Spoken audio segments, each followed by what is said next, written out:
जीवन लक्ष्य तय है तो भटकना नहीं पड़ेगा।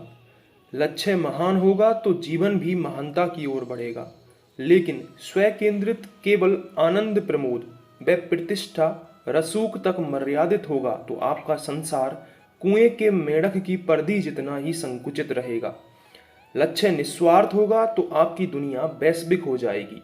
ऐसे महान अंतिम निर्वाण को दृष्टिगत रखते हुए जीवन का सफर करेंगे तो संतोष रहेगा कि जीवन सार्थक हुआ है। चौराहे पर आ पहुंचे एक व्यक्ति ने राहगीर से सवाल पूछा, मैं किस राह जाऊं? प्रत्युत्तर में राहगीर ने सहज सवाल किया, महोदय आपको जाना कहाँ है? मुसाफिर ने कहा कि ये तो मुझे नहीं पता। इस बार मार्मिक प्रत्युत्तर मिला, तो चाहे जिस राह जाएं कोई फर्क नहीं पड़ता। संसार में दो तरह के लोग नजर आते हैं, एक वे जिन्हें समय संग और संयोग उनकी नियति तक खींच ले जाते हैं। ये लोग प्रवाह के साथ चलने वाले होते हैं, जिस तरफ हवा ढलान उसी ओर रुख। वहां कोई निशान नहीं, इसलिए निश्चित दिशा भी नहीं होती। मानो कि नाव सवार एक मांझी है जिसे पता ही नहीं कि किस किनारे पर जाना है। बस समय और प्रवाह जिस ओर ले जाए उसी में जीवन यात्रा पूर्ण करने की मानसिकता। दूसरा वर्ग उन लोगों का है जो यात्रा के आरंभ में ही जीवन यात्रा के लक्ष्य का न सिर्फ खाका खींच लेते हैं अपितु गंतव्य निर्धारित कर चुके होते हैं। तत्पश्चात तय लक्ष्य हासिल करने की राह में आने वाली मुश्किलों से जूझते हुए आगे बढ़कर मंजिल तक पहुंचते हैं। अर्थात इस वर्ग में ऐसे लोग स्थान पाते हैं जो शून्य से सृजन की राह बनाते हैं। एक जनसभा में मंचस्थ नेता के प्रतिभाशाली संबोधन के बाद वहां मौजूद एक श्रोता ने सवाल किया, आप सच में महान हैं।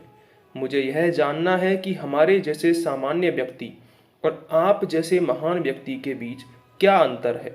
नेता ने सुंदर उत्तर दिया, भाई देखिए, हम भी आप जैसे ही सामान्य व्यक्ति हैं। वैसे तो मुझ में और आप में कोई दृष्टिगत भेद नहीं है, लेकिन हाँ, एक पहलू है जो हमें और आपको पृथक करता है। यह है ऊंचा और श्रेष्ठ ध्येय। हम राह में चाहे जैसी भी समस्याएं चुनौतियां आए तब भी पथ से नहीं डिगते। ध्येय की महानता का जो अंश हमारे अंदर गहरा उतर जाता है, हो सकता है उसके तेज से हम जैसों में महानता दिखती हो। आप कल्पना करें, आपके निधन के बाद श्रद्धांजलि सभा हो रही है। दिव्य देह स्वरूप में आप वहां मौजूद हैं।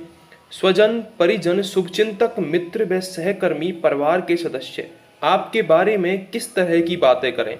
क्या आप चाहते हैं कि आपकी ठसक सत्ता और संपत्ति की बात हो जो आपको पसंद आएगी, अथवा जीवन काल के दौरान आपकी कार्य प्रतिबद्धता, मानवता, विनम्रता और सेवा समर्पण जैसे मूल्यों का जिक्र होना चाहिए?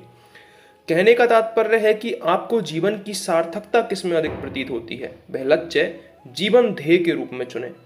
अगर जीवन लक्ष्य तय या निर्धारित किए बिना दौड़ते रहेंगे तो अंत में पछतावे के साथ अंतर मन में ही सवाल उठेगा कि एक अद्भुत जिंदगी के साथ मैंने ये क्या किया। सार्थकता और निरर्थकता में से चयन का अधिकार हमारे अपने खुद के हाथ में होता है। शुभ सार्थक का चयन कीजिए। लक्ष्य जितना महान है उससे हमारी महानता सार्थकता तय होती है। जीवन लक्ष्य तय करने में यह परिकल्पना महत्वपूर्ण साबित हो सकती है। 7 habits of highly effective people में इसका जिक्र है।